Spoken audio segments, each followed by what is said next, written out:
Le Premier ministre Laurent Lamotte a eu une réunion de travail avec l'envoyé spécial de l'UNESCO en Haïti, Michael Jean, autour d'un projet d'aménagement global du département du Nord.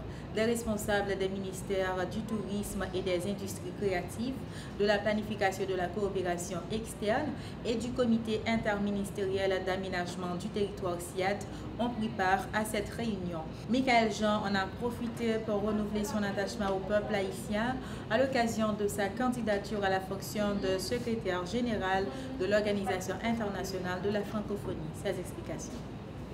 C'est un projet sur lequel je travaille depuis un certain moment pour pouvoir appuyer et renforcer tout le travail effectué par le SIAT, notamment, et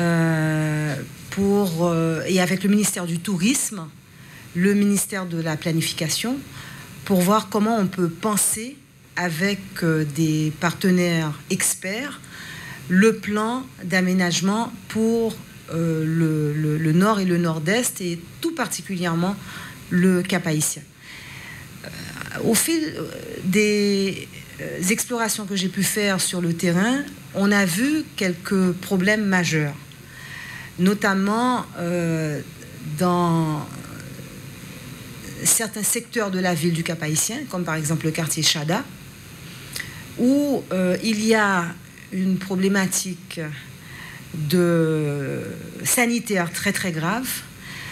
Il y a une problématique d'occupation de l'espace extrêmement dense à l'entrée même de la ville du Cap-Haïtien, de chaque côté de la rivière du Haut-du-Cap. Alors qu'on est en train en ce moment de mobiliser tous les efforts pour faire du Cap-Haïtien un pôle et une destination d'importance du point de vue touristique, on a appris par exemple que American Airlines bientôt aura un vol direct sur Cap-Haïtien.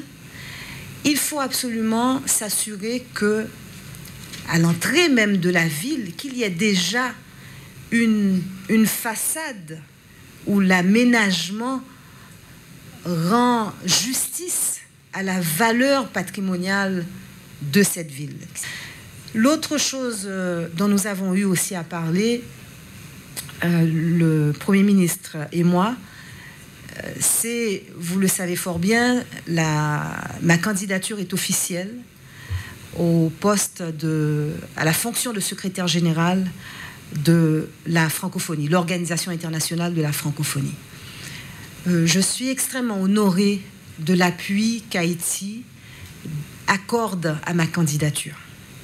C'est-à-dire qu'Haïti est un pays important de la francophonie.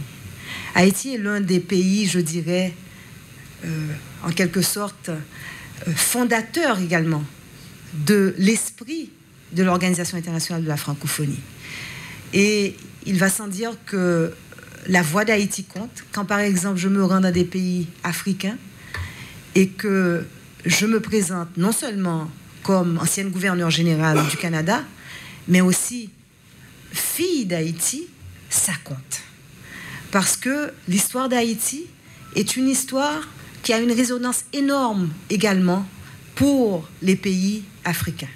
Haïti a répondu présente aussi comme nation quand est venu le moment aussi de la décolonisation et de la construction de ces nouvelles républiques en Afrique.